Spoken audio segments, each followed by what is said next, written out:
Green Business, le magazine des hommes et des entreprises qui prennent soin de la planète.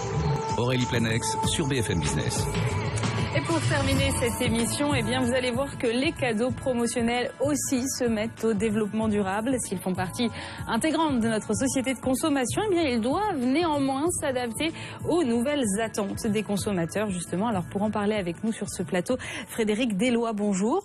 Bonjour. Vous êtes le fondateur du groupe Kazakh. Vous êtes spécialisé dans les cadeaux promotionnels pour les grandes marques de cosmétiques, de luxe et de mode.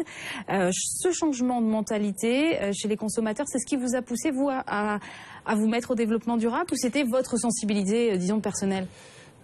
C'est quelque chose qui remonte, dont on a pris conscience en 2007, au moment où nous avons regroupé nos différentes activités sur un lieu et sur un siège que nous avons appelé le village créatif et que nous avons voulu faire évoluer sur un bâtiment de haute qualité environnementale. Et pourquoi ce choix ?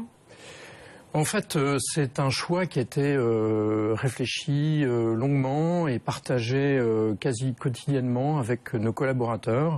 Et dans notre métier et avec la taille de notre entreprise, chaque collaborateur a eu la possibilité d'exprimer ses désirs et notamment, donc, il y a eu un certain nombre de convergences qui nous ont amenés à prendre conscience de notre impact environnemental et à nous engager dans une voie d'amélioration et de professionnalisation en étant de plus en plus respectueux des conditions environnementales et sociales. Donc ça, vous le disiez, ça passe d'abord par votre siège, votre village créatif, comme vous l'appelez, qui est donc dans un bâtiment haute qualité environnementale, mais ça passe aussi par la façon dont vous travaillez les produits aujourd'hui ?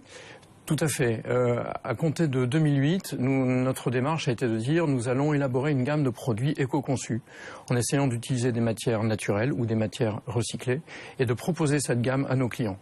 Et ça fonctionne ? Alors, à l'époque, pas du tout. Non, il a fallu convaincre ? Il a fallu convaincre, il a fallu du temps, il a fallu beaucoup de ténacité, de conviction de la part de nos équipes. Et puis, c'est vrai, comme vous le disiez, petit à petit, on s'est rendu compte que les consommateurs commençaient à avoir une certaine sensibilité à ces sujets. Et c'est là où on se rend compte que notre démarche commence à rencontrer le marché, timidement malgré tout.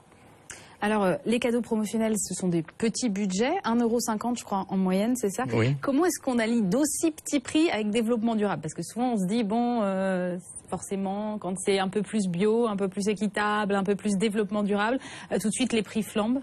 Alors, dans un premier temps, puisque notre métier est de cadeaux promotionnels, pour des grandes marques, on intervient d'abord et avant tout sur une notion d'image, donc à la conception des produits. Et comme je vous le disais à l'instant, notre réflexion a été sur le produit en lui-même. Puis ensuite, en s'apercevant aussi des limites et des contraintes, et notamment, vous l'évoquiez, des contraintes budgétaires, nous avons cherché à réduire notre impact environnemental sur d'autres aspects, comme notamment le transport. Oui, parce que je crois qu'il y a quand même une partie de votre production qui est en Asie. 90% ou 95% en Asie, oui. Donc là, j'imagine, le transport coûte cher. Alors, le transport coûte cher, oui, il a un fort impact environnemental dès l'instant où on fait de l'avion. Donc déjà, nous, on doit avoir la maîtrise. Carbone. Absolument. Avoir la maîtrise de nos délais de production, c'est déjà être respectueux de l'environnement. D'autre part, limiter le nombre de maquettes.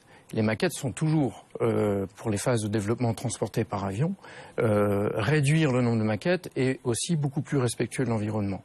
Et puis, nous avons souhaité proposer à nos clients des solutions de transport en clean cargo, des cargos qui prennent la mer avec un petit peu plus de délai, mais qui sont donc de ce fait-là moins consommateurs d'énergie.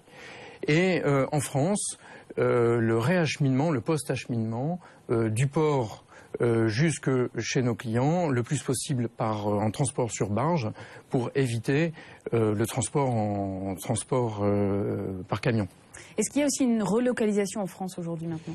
Alors, c'est un sujet sur lequel nos clients nous sollicitent beaucoup, dans une certaine limite d'élasticité du prix.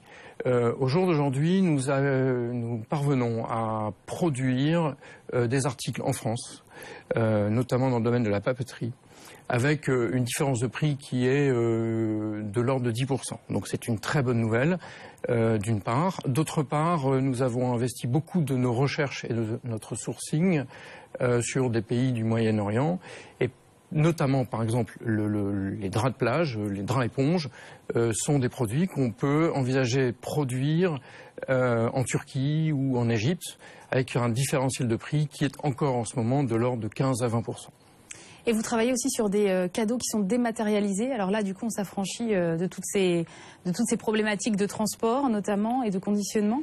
Oui, alors, pour vous citer un chiffre sur ce qui est essentiel dans notre modèle économique et dans notre consommation de CO2, il y a d'une part les quantités produites de l'ordre de 35 millions de pièces chaque année, et il y a les échantillons développés, soit environ 15 000 pièces chaque année. Donc nos efforts cette année portent particulièrement sur la réduction du nombre d'échantillons par commande, puisque ça représente environ 30 échantillons par commande. Réduire ce nombre d'échantillons qui prennent l'avion, c'est déjà une forme de dématérialisation et de digitalisation de notre métier qui est beaucoup plus respectueux de l'environnement. Donc nous proposons à nos clients d'abord et avant tout des maquettes virtuelles, voilà. Et comme vous l'évoquiez, nous proposons également des cadeaux virtuels qui sont des cadeaux d'expérience, des cadeaux avec du téléchargement de musique par exemple. Cela dit, le consommateur final préfère encore à ce moment recevoir un objet physique entre les mains plutôt qu'un cadeau virtuel. Oui, c'est toute une mentalité finalement qui reste encore à changer. Merci beaucoup Frédéric Deloye. Je rappelle que vous êtes président et fondateur du groupe Kazakh, spécialiste donc des cadeaux promotionnels. C'est maintenant la fin de cette émission. Merci de l'avoir suivi. Évidemment, vous pouvez retrouver ce programme en replay sur notre site internet bfmbusiness.com. La semaine prochaine, vous aurez le plaisir de retrouver Nathalie Croiset aux commandes de cette émission. En attendant, passez un très bon week-end sur BFM Business.